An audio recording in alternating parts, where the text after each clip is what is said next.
The Bible offers a nuanced perspective on self-defense in the face of physical confrontation, balancing principles of peace, love for enemies, and justice. While it does not provide a single, all-encompassing statement, various passages and examples suggest that self-defense is permissible under certain circumstances, but it's not an obligation and should not be driven by revenge. Here's a breakdown of common interpretations and key verses. 1. Permissibility of self-defense. Exodus 22, verse 2-3. If a thief is caught breaking in at night and is struck so that he dies, the defender is not guilty of bloodshed, but if it happens after sunrise, the defender is guilty of bloodshed.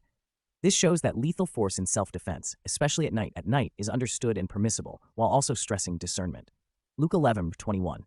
When a strong man, fully armed, guards his own palace, his goods are safe. This illustrates the principle of readiness and protection. Luke 22, verse 36. Jesus tells his disciples to buy a sword, which is often seen as acknowledging the need for self-defense in difficult times. Yet shortly after, Jesus rebukes Peter for using a sword, showing that even when permitted, violence must be restrained and purposeful. Nehemiah 4:16-18. The builders of Jerusalem's walls carried weapons while they worked, prepared to defend themselves. Psalm 144:1. Blessed be the Lord my rock, who trains my hands for war and my fingers for battle. Here, defense is seen as something God can equip someone for.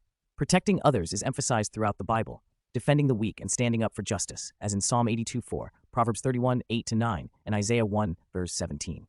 To important caveats and considerations, not for vengeance or retaliation, Romans 12:17-19 reminds us, repay no one evil for evil, never avenge yourselves, but leave it to the wrath of God.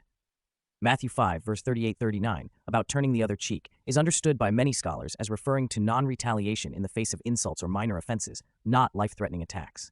Seeking peace, Romans 12:18. If possible, so far as it depends on you, live peaceably with all. Psalm 34:14. Seek peace and pursue it. Wisdom and discernment. Actions should be guided by God's wisdom, not emotion. Spiritual battle. Ultimately, as Ephesians 6:12 says, our battle is not against flesh and blood, but against spiritual forces of evil. Fleeing persecution. Sometimes the faithful are shown avoiding violence by fleeing danger, as in Matthew 10:23 and 2 Corinthians 11:32-33. In summary, the Bible encourages a balanced and spiritually discerning approach to self-defense. Christians are called to love their enemies and pursue peace, but the right to defend oneself and others in times of genuine danger is not denied. That defense must never be rooted in revenge, but rather in necessity and wisdom, always trusting in God's greater justice and protection.